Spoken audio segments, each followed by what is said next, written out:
we already did a session together. And this is not actually really a follow-up. This is definitely a different kind of topic, but with the same kind of vibes, I would say. But for everyone who has not watched any of this yet, can you quickly do an introduction? Yes. So First of all, my name is Christian Sassano, and I am the founder of Minimal Data. I've been working in data for a long time, and I've been really interested in things that businesses have in common, much more than things that make them separate. So minimal data has always been around bringing what can be brought together. And in this case, one of those real big common elements that I wanted to talk about today was customer lifetime value, CLV, LTV. I don't know what other acronyms there are out there, but to me, these are the reason I think this is important is because this is one of the 4 main pieces of the critical business equation, which is getting volume, converting that volume, generating LTV at a reasonable cost. If those are the 4 sort of metrics, and we can talk about, are they metrics? Are they functions? Are they entities? What are they? But those are 4 unique things. And for that reason, lifetime value is a critical one to talk about, but it's also a notoriously difficult one to talk about. So I'm excited to be here today. I already thought that. So you basically picked the simplest things that you can ever do. It's so simple. Yeah. But I guess it's good where we talk about it, because I think there are enough question marks. And even like for me, I did some stuff in this kind of area, but I think I always have the feeling that I never really invested enough time and thoughts to do it properly. And so maybe this changes also today. I will take that as a challenge. Let's see if you come out of this feeling a little bit more clear-headed about that. And I shared my screen right away just because I wanted to, for those of us who have made it through our initial LinkedIn Live fiasco, just wanted to show there is a tool out there that at the end of this conversation, or at any point, if you wanted to go check it out, it's this link right here, minimaldata-ltv.netlify.app. If it sounds like a beta product, it's because it very much is. But what this is a product that allows you to create the kinds of relationships that you actually see. And I'm going to give a super 50,000 mile an hour overview of what this does. And then we're going to dive into it. But first thing I'm going to do, I'm going to create a retention curve here, and I'm going to edit these things. And now these kind of editable graphs, I'm very proud of. It's something that I've wished existed for a long time. And so we went ahead and just made something that would work for this. Because if you've been around the block, you might have seen retention curves that look like this. So what we're saying here is we have a customer type, just call it customer type 1, who is on a monthly, let's call it a subscription of some kind to make it simple. We could also model it for different types of transactions. They have a 2-year lifetime. Like the longest they could possibly be a customer is 2 years. And we kick them out. And then they're just gone. It's just like, no matter what we want to do, they are just gone. And this is a critical thing. We have to just draw a line in the sand. And what we're saying is, okay, their first purchase done is 10, maybe it's 100 just because that's a bigger, more fun number. Mm-hmm. And what we're saying is after obviously 100% of people are purchasing $100 worth in month 1. Mm-hmm. And then it's going to slowly go down where 26% are purchasing in month 4, all the way down to where 0% are purchasing in month 24. And we can make this any shape we want. Mm-hmm. Now, the critical thing is that we also have this relationship of, okay, given that these customers are still purchasing, like these are our loyal, if you've made it to month 21 in this case, and you're still purchasing, chances are you're actually purchasing more than that initial $100. And so this allows us to model that. And so in this output graph here, in this case, what we see is the total lifetime value. So we can say, once we get that new customer, they are going to earn us $519.16 at some point within the next 24 months. But actually saying how much, by when is a very difficult, not intuitive question. But when we combine these two graphs together, it actually becomes that where we can say, oh, okay, after 3 months, we'll have earned about 50% of that lifetime, which we can see is like 206. And similarly, if we have different customer types, Just quickly, please, like, yeah, let's say, yeah, like let's, lifetime value up top. So I think in the end, like we can assume this is basically a monthly cohort. Let's say months cohort, not monthly, months cohort. So this, for example, could be like, let's say April 2024. And the nice thing with this is we can actually do some financial planning potentially with that, because might be at least a little bit more confident that this might be a valid thing. And so the nice thing is we can actually now see what we will have in 10 months revenue from this cohort that started off in April. And so by this we can add up, and so we can make really good calculations.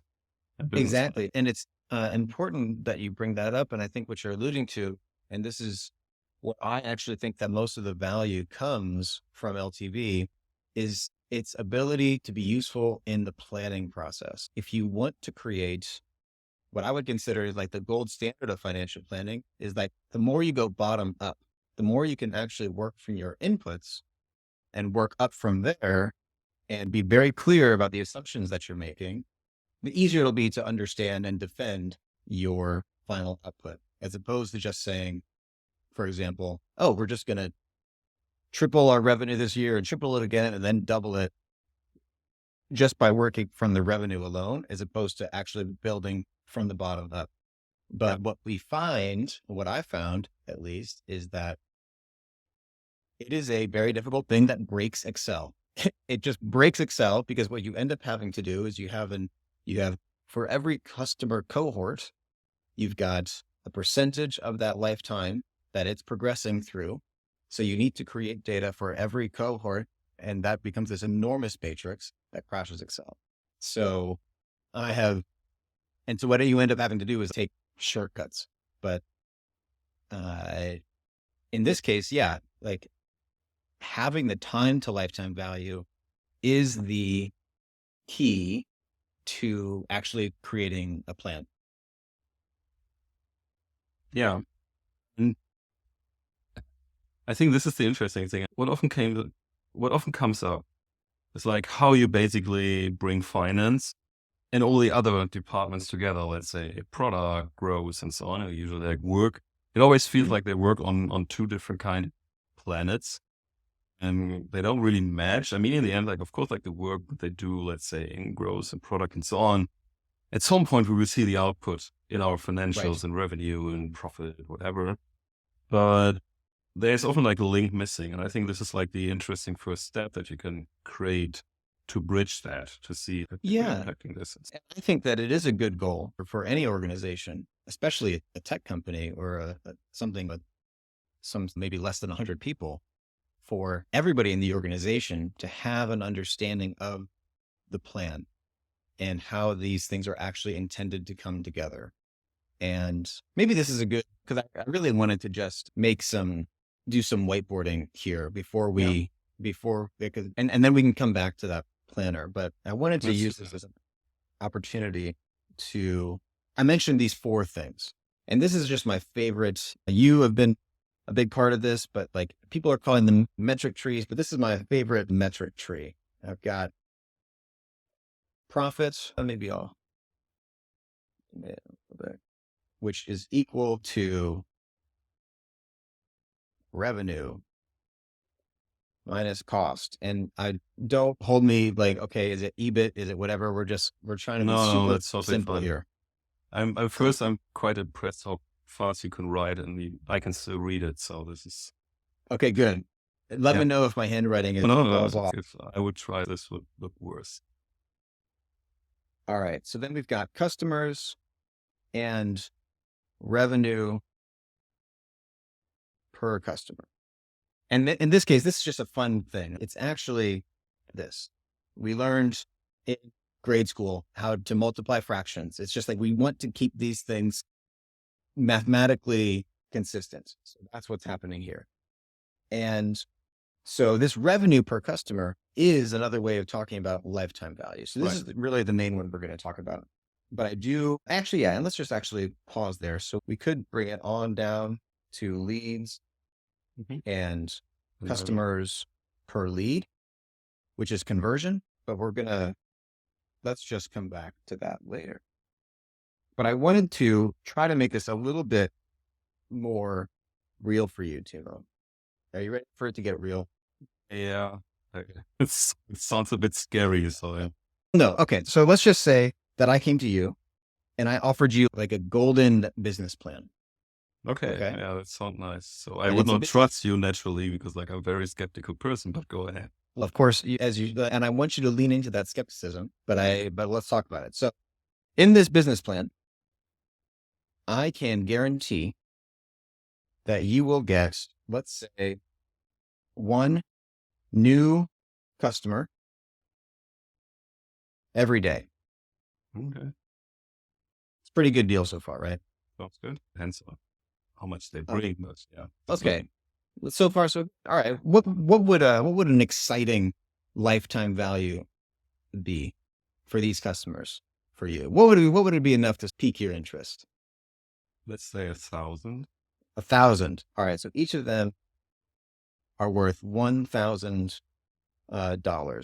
So No, I'm gonna go pick euros, so we have a little bit more. But no, it's fine. So it's just. oh yeah, we're all European here, so let's do that. and so 1,000 rev per customer. Mhm. And let's say that now I didn't tell you this part, but I'm going to say you actually have to spend 500 euros every day. I know. Okay. So again, what's nice about this the way when you work from these decision trees, metric trees, whatever you want to call them, what's nice about this is that you can continue to just do this and do this. And so what is you have 1,000 in minus 500 in costs per day, which equals 500 in profit every day. So if I offered you this plan, would you be willing to accept the keys to this business? Yeah, it sounds like an open. So sounds like a pretty good deal. So right? again, like it would make me a lot of skeptics because like we all know that you don't get these stuff usually, but sounds good so far. So and so this is where I think that this is where if any of those folks are watching, that I remember our friend Juliana, the host of the Standard Deviation podcast, had expressed some hesitancy and just like some like ill feelings towards lifetime value. She was the CLV lady a long time ago, and she basically abandoned her title. Yeah, in disgust. Yes, at least I know. So we have to get her on the show again to talk about CLV. But I just bring her up because she is not the only one that sort of has strong feelings about this, and especially in the tech community, the reason that lifetime value is thought of as like a not helpful metric is because there's no, like, usually the length of the lifetime, like for example, let's say you want to have a 10-year lifetime with your customers, you haven't even been around that long. And so what ends up happening, I'm just going to make a little, like the typical, let's say we were to do a little bit of a little aside here. We would look at cohort LTV. And this is today. And this is maybe the beginning, whatever that is. And this is LTV of that cohort. In a perfect world where we have long lifetimes, what's going to happen is this graph is going to look like this. Does that can you explain, not like, why is? No, because we have diminishing returns. So in the end, like from all the customers that we acquire in the beginning, we will not pull everyone through until today. No. That's true, but that's not what this graph is showing. Okay. What this graph is showing is, let's just say like it's today. Today is today. And what it's saying is that the amount of lifetime value we will have achieved from customers who became customers today is almost nothing. Okay. Yeah. Okay. All right. As we go back in time, to our earliest customers at the beginning of our business, you notice this line kind of flattens. Mm-hmm.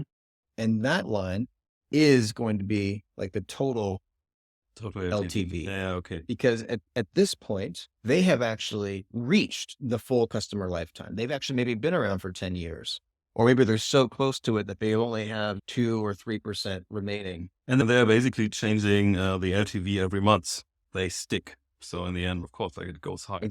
So they raise the bar. Yeah. As this graph, as time goes on, that this curve, if we go to some like 6 months from now, yeah, will probably happen is it will look like this, where the people that are customers today, 6 months from now, will be up there in their lifetime value.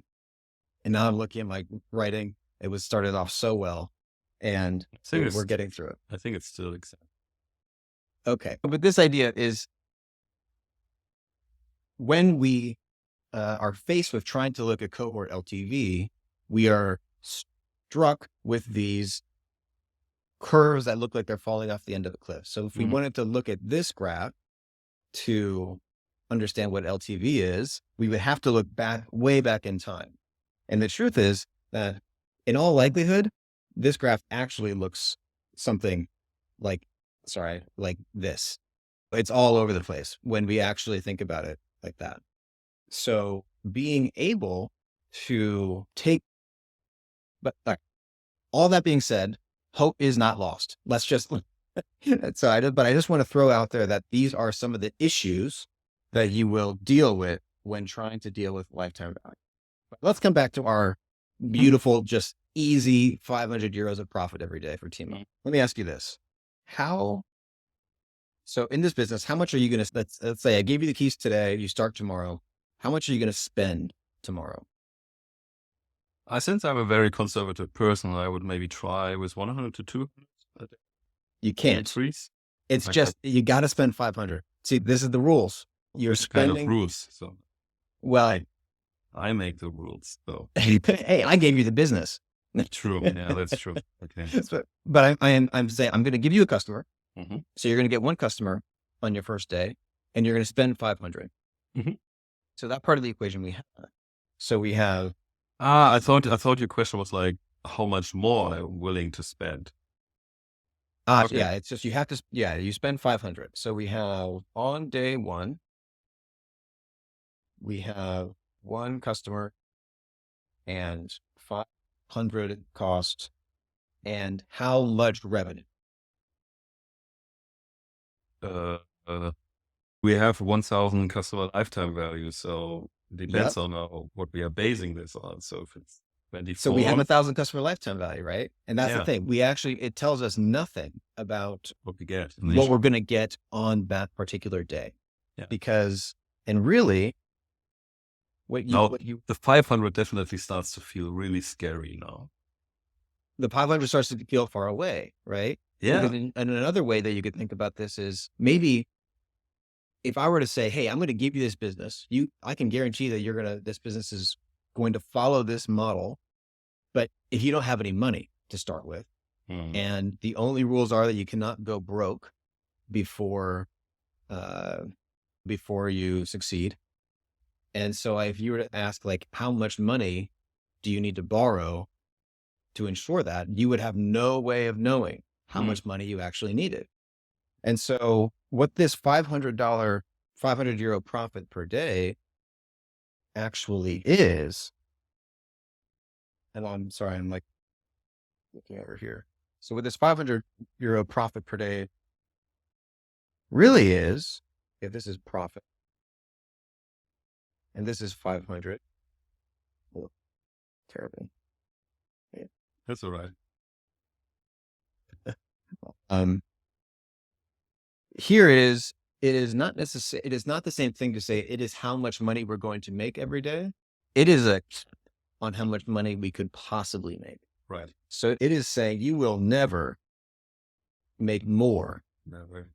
You than shall not 500. pass. So You shall not pass. And so the question now is, we do know that at some point in the future, this is somewhere in the future, we will start to earn this much money. And we will just maintain, according to this business model, that earning 500 euros every day. Now, the question is, how long is this period? And what shape is this line? Is it like that? Is it like this? Is it like what you're really afraid of, that it goes and breaks the charts? That's what we want to be aware of. And this is where I undid the wrong thing. That is distracting me now. This is where we can see the value of having the time to lifetime value, because the time to lifetime value is actually the thing that tells us what the shape of this is. And so when we think about this period here, we know we're getting one customer every day. There is actually a correct answer to this question. It's a trick question, but there's a correct answer. How long is, if this one is tomorrow when you're starting the business, and this is the future where you achieve $500, how long does it take you before you get $500? And there is, what is the thing? There is a number out there. Your answer shouldn't be a number. It should be a formula. It's really tough. There's a clue here. Yeah. And I'm putting you on the spot, and I've been thinking about this for a long time. That's okay. But it's okay. I guess like everyone else watching now has hopefully the same question marks. Yeah. And I'm not sure if people are commenting or whatever. I can't see them, but so I just feel like they are most likely just, as we just figured out, that it's not working on Riverside today, unfortunately. I don't see any comments on LinkedIn now, so. Okay. Like, well, I'm having fun. Yeah, me too. So I was not so clueless for a lot. It's totally fine. Honestly, what would it be in there? So yes, of course, like I have to have the, let's say the monthly rates that I can earn with this person. I have to know, okay, what's already on the charts there. Is there expansion? Is there contraction potentially in average? But that will tell you, I'll just tell you right now, that is going to tell you more about the shape of these lines, whether or not you're going to look like this. It's not actually, you don't actually need to know it to know strictly how long this is. I think you're right. And I think like in the end, like also churn rate doesn't really, also just has an impact on shape. Or yeah. And in this case, we're going to assume that there is one sort of constant. I assume this is like an average. Okay. Yeah. Yeah. Well, enlighten me. Yeah. So it is literally, it is exactly going to be the length of the longest possible lifetime. So earlier, when this was the shape of your curve, the distance between here is exactly 24 months. Because at this point, what we're actually doing is we are assigning a average. Because we all incorporate the time into exactly. That. So we can just say that come month, let's just call it month 24, we are going to be adding, and we're going to be adding to the sales funnel in the exact same rate as we are leaving it. Well, no, I think now like the gears are starting to move again. I think the interesting thing is maybe other people have the same, let's say, feeling that I had. Is like when I approach subscription and let's say customer lifetime from subscription, I take it from the other side, not really like the other side, but let's say from a different point of view. This is why I asked about churn. You often look at churn. So you usually take into account, okay, we have 1,000 people starting a subscription in April 24. And over the next 24 months, we will lose 70% of them at some point of time. The interesting thing is with the approach that you are showing is like, we basically flip this around. So in the end, like we say, okay, we will end up at 24 months, which we define as the longest possible customer lifetime. And we define, let's say, and we check, okay, what kind of potential value someone can reach there. And totally clicking it. I know that the churn is in there too, because like we already showed it on the charts. Yes. It's in the end, like I think it's revenue churn. So what kind of impact does the revenue churn has on what we're looking at? Is it then mostly like let's say the shape of the curve? So put it like this. So if we're doing really great in churn, we might have a much steeper curve to arrive at the 500 profit or come closer to the 500 profit earlier. Yes. Okay. Exactly. Good. Exactly. Okay. Then exactly. I think then I understood. Okay. If you had, oh my God, you should have told me this earlier. So no,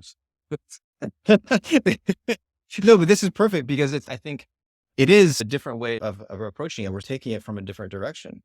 And yeah. And yes, so if that longest possible lifetime, let's just say you earned that, if you had these customers and as soon as they walked in your door, they just handed you 1,000 euros, this distance would just be it would be 0 days. This would never happen. If there was and actually, let's think about that. So now we can let's use this.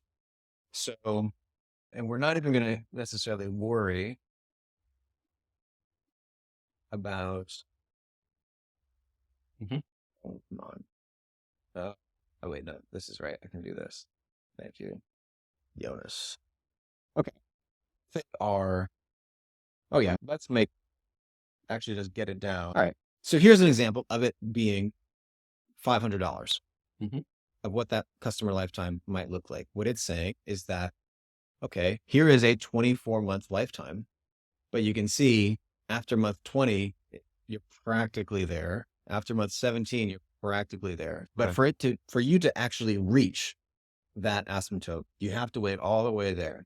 And it's also true that where people get hung up, I think, is that when you look at it from the cohort base, you simultaneously have to juggle these loyal customers who are perhaps buying a lot more, and the fact that there are just less of them. Yeah. And that is why it is insufficient to just look at churn in this way, where it could very well be, and maybe like in an extreme example, if you're like, you could actually think that you might be charging in like some enterprise deals 20 times as much for these loyal customers that are still hanging churn is not changed, but in the end, yes, we can see like the output is changed dramatically. Exactly. Yeah. We have the exact same amount of churn. Yes. We have the exact same percentage of our customers following this churn thing, but because we're doing better at upselling the customers that do stay, we can see what comes here. And I think here, this is a perfect illustration of why net revenue retention is such an important metric. Now, that is typically thought of as kind of a yearly thing. You very rarely think about net revenue retention as like an individual cohort, but there's really no reason that you aren't able to. So anyways, so that is, like, if we come back to your business, like what we now find is that, and this is a different thing for your business that had, no contracting in the end. Oops. These editable axes are fun. I'm still working out how to. All right. So here we are again. So this is now what you would have to go. But the question that I had asked you was, how much money are you actually going to have to burn before you get to that point, right? Because this is now, we're not quite there, because this is just 1 day's worth of cohorts. And I need to turn this like FaceTime thing off. Now, this is where this is weird. I've created a separate one, but now that we've identified a $500 lifetime value. And now we can draw this shape over what is going on. All right. We do a live demo, so this is all We're doing fine. live demos. We're here. We're fine. In this case, all right, what did we say? So we said, I'm just going to, before I have to go through all this other stuff, this is another very much beta idea. But in this case, what we're saying is that we're not worrying about lead to customer conversion. We're just saying we're getting one lead a day and they're converting at 100%, and 100% of those that do convert on day zero. So that means that our leads are growing at the exact same rate that our customers are. So we're getting one a day. And in this example, I had them each making 100,000. And it's actually, so it works out pretty well. And then we are spending 50,000. So here's an example of a 5-year plan, 1,825 days from the beginning of your business. You are still in the hole $38 million, but you have started to become profitable. That is, in this case, you had a 10-year lifetime. Where it took 3,650 days to achieve 100% of your lifetime. But what we had is, what did we say? We said it was 24 months, which is roughly 730 days. And we had said that we're going to have maybe like 10% on day zero. And we're all the way up. And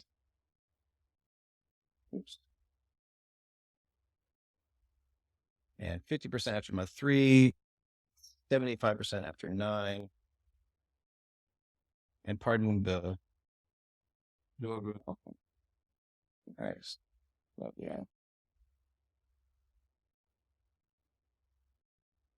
oh no, this is what you get. The live demo. That still keeps it. Anyways, so we have this lifetime value conversion. What we see is that if it's a much shorter conversion, after day 730, we are making that money. And now we can actually have an understanding of, we need to borrow, and I'll bring it down even a little bit, like a 3-year plan. What this is saying is we are going to need to borrow about $2 million because that is the point at which we are going to become profitable after about 3 months. That is like a very applicable, really is just what you're saying, whether it's like the burn rate or however you want to think about it, is like the amount of money that you need to stay afloat and before things fundamentally change. And of course, what's nice about this is lifetime value can change over time. You might actually start off like in reality with a much lower LTV, which then goes higher. You might end up not starting at 50K. You might start at 0 and then build up as you hire people and do this. So what this is really a way to visually understand the inputs that are going. And of course, you're not actually going to get 100% conversion. Maybe you'll get you'll start off at 10%, but as you get better, you'll be converting at 20%. And then maybe you're converting those within 6 months of those that do convert. This is another key point here. Like this time to conversion, like the same way that we are calculating how much revenue we're going to have, it's actually the exact same calculation that tells us how many customers we're going to have. And I subtitled the talk here, Advanced Napkin Math, because of this idea right here. These are just charts that I realized I was drawing constantly in order to create a visual representation of how the businesses actually work. And I would argue that just about any business, especially SaaS businesses, also e-commerce, although it gets a little bit more complicated, it also gets a little bit more complicated for project-based businesses, but definitely SaaS. I think that I think that we could model pretty much any SaaS business from this tool. And that's an open challenge, honestly. If anybody wants to take me up on that, I would be happy to oblige and walk them through this tool. But anyways, please everyone now everyone who's already like very concerned that the sales team is making up very weird deals to screw up every kind of business planning.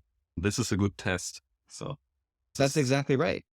And if you are trying to, and what's also, I mentioned how a lot of these things like break Excel. One of the things I really challenge, I know we have in this awesome, also thank you, Timo, for putting Event Guard together. I've had such a good time in this community. So we've got people in there that are primarily analytics professionals or data professionals. And I would argue that one of the best ways for data people to have a bigger role is in taking part of the target setting process. Because ultimately what really gets like what people really want to know when they ask the data team questions, they say, it's what are the actuals compared to my expectations? What accounts for the difference? And what should I do now? It's it's always a 4-part question. And very rarely, because the data team, we're capable of drilling down so far, so fast. And we drill way further than the finance team can create targets for. And so our ability to drill down does not match the way that the finance team has made the targets. However, if we constrain ourselves to just really trying to follow something like this and make and actually create our plans that look like this, it's actually pretty easy to identify, for example, let's just make an argument here. If this is what the sales team said they were going to do, but we see now that they actually just still converted 10%, we can see that this is where we're heading. And we can see that, we would have had 155 customers by this point, but we've only had 104. And we can say that it's really because of this difference in the conversion. And this makes it really powerful because we can still drill down after we have that. Because then we have the follow-up question. The follow-up question is always drilling down. So maybe it's not really sales. Maybe it's okay. The product team, the growth team were very optimistic how well the product is converting people in there. And then we can say, okay, this is still a black box because like in most of the software as a service, it's a black box. Mm-hmm. And then we can say, okay, we do the drill down to shed some more lights in there to really understand, okay, how well are we doing to get people on the first level? Then are we good? Are we retaining them on this kind of level? And this gives us a better feeling and also a better confidence to, in the end, like adapt this. So I think this is definitely extremely powerful to have, how to say, I don't really have a good name for it. Let's say foundation or the overruling model. And always come back and forth. But I think that's, I think that what it is here is if we can combine, this is one of the biggest things that I think will prevent this from ever taking hold. If the data team and the finance team cannot agree on what a lead is, on what a customer is, and on what, like when to account for revenue, no chance. So that's where, but again, I come back to that little tree. And I think that there's been a lot of great work expanding, like showing the power of these metric trees. But I would argue that power is only as great as your ability to create targets for those things. Because really the thing that matters is like the delta between the target and the actual, and understanding the opportunity size from that perspective. And also you brought up an important topic, like we also have to create common ground. So as you said, when we want to define customers, naturally, we have teams defining customers in a different kind of way. Exactly. But I still believe like that in the end, like you can come up with a definition that works. That's somewhere in the middle, common ground between everyone. Also, like, I think so. I think you can. I think it just requires work, and I think it requires you to. Maybe this should be a follow-up session because this could be really interesting to think about. Okay, how basically build these bridges from, let's say, how product, how sales are seeing specific kind of metrics and how financials are seeing it. Because in the end, the business is run by the financial department. At least, like the business health is monitored by the financial department. So everything what we do has to end up there. At some point, we have to explain how we get there. So when we have a different definition of customer, we should come up with an equation to explain how we come from sales customer to financial customer or financial department customer. Yeah. I would say better yet, we just we figure it out. We align on it once. We draw it in letters 8 feet high and put it all over the walls. Make sure that when anybody says the term customer, they mean, for example, a company who has a signed deal in HubSpot, or they might mean a individual or business or whatever who has paid us in Stripe or agreed to pay us or done these things. And okay, it can be a long, complex definition. It's okay if it's complex. It just has to be complete. And then, because what I've found is that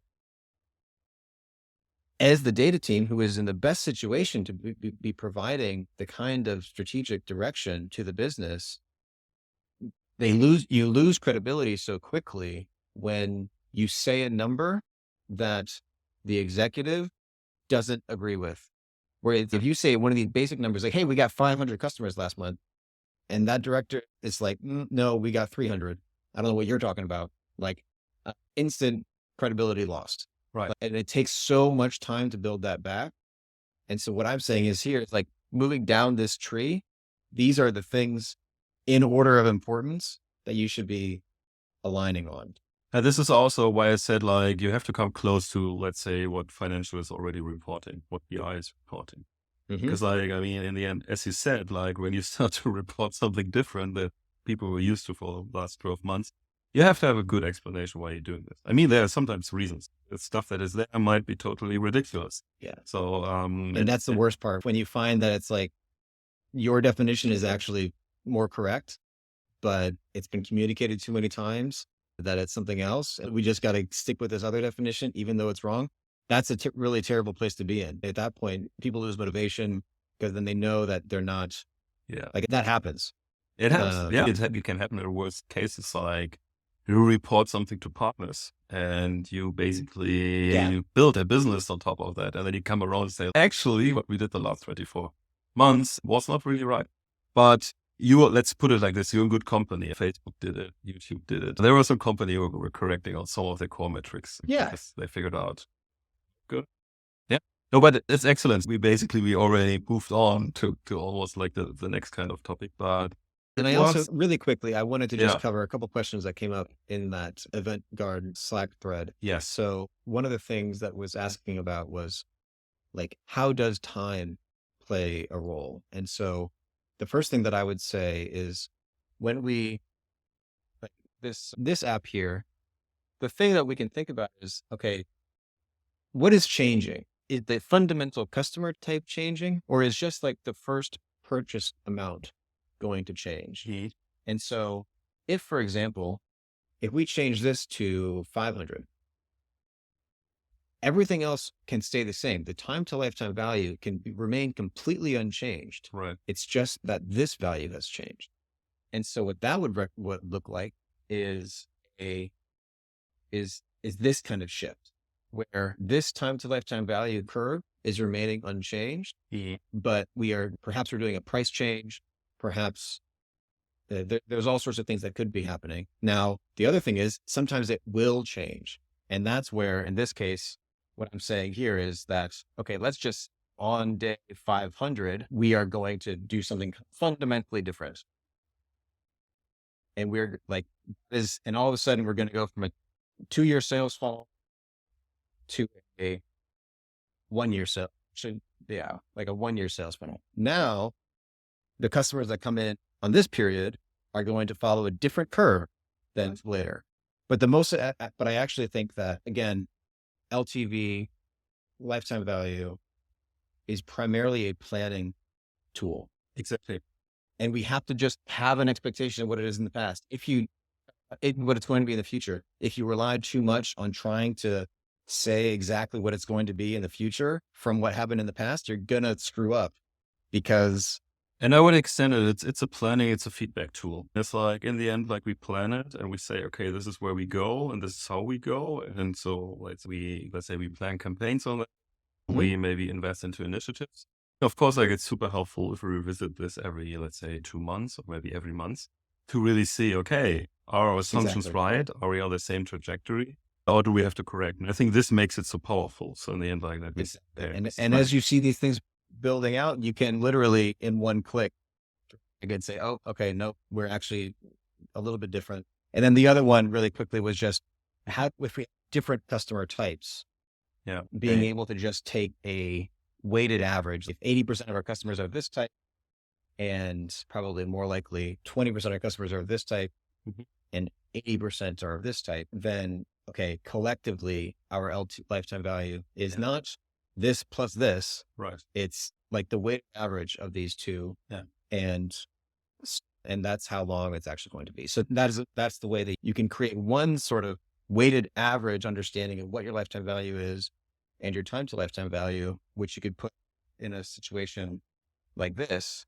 And that's a fundamental, like that happens to everybody. Everybody has different plan types, different customer profiles, different all sorts of stuff. And you shouldn't be scared of that. And I just wanted to answer those two quick things. That's perfect. Yes. It's really good. I think definitely have to let this sink in. So I definitely will play around now because I have something which might be based on subscriptions and I definitely want to get a better idea. So there you go. This will be something I will play around with this on the weekend because I love to play with planning tools, especially like what you already said. Like for me, planning is a lot to understand mechanics. This is perfect to understand mechanics. Right. So I can see, okay, when you change this, what kind of impact does this have? And so even when you don't really follow up with everything, I think just get a better understanding of the mechanics is already a huge win for a lot of teams. And I think that's right. If you use this tool, if you create your assumptions this way, you don't have to worry about the outputs. It's what you can say is these things will add to this much profit, this much revenue, this many customers. Those are the primary output graphs of this: customers, revenue, and cost, and bringing these inputs in. And so if you were trying to invest in my company here, I could just have you agree, oh yeah, that makes sense. That makes sense. That makes sense. That makes sense. That makes sense. That makes sense. It's, oh, then you agree that we're going to, in this case, lose $18 million. That sounds great. Exactly. Yeah. But, what you would hope is that obviously you're actually making money. Yeah. More often than not, the assumptions don't work out that way, or they're so hidden in these Excel tabs that you can't just inspect them visually like this. Yeah, that's right. Excellent. Anyways, I know we're over time here. No, it's good. So thank you so much. It's amazing. It's always a pleasure. It's all mine. Always a blast. Always a pleasure. I don't know what I was going to say there. We do this Thank again. you for having me. I mean, I'm looking forward to it. Yeah, no, 100%. So everyone who tuned in, so sorry, first of all, why it didn't work on Riverside. I have to figure this out. I'm not really sure why, but they changed something. So anyway, but we had definitely people on LinkedIn watching us. So that's great. And everyone else will watch the recording, which I also do. I rarely watch stuff live. Yeah. If you watch it. Yeah. Sorry if I didn't respond to anybody on LinkedIn. I feel like a lot of people don't know, like we can't see you, or I can't see you people on LinkedIn. Yeah, I know. You have to, this is super crazy. No, I checked a little bit the comments next to it. So there were some comments, but not really questions. So I kept like this. So thank you so much. Everyone, have a great evening. Have a great day wherever you tuned in. And so see you in the next one, which is already next week. So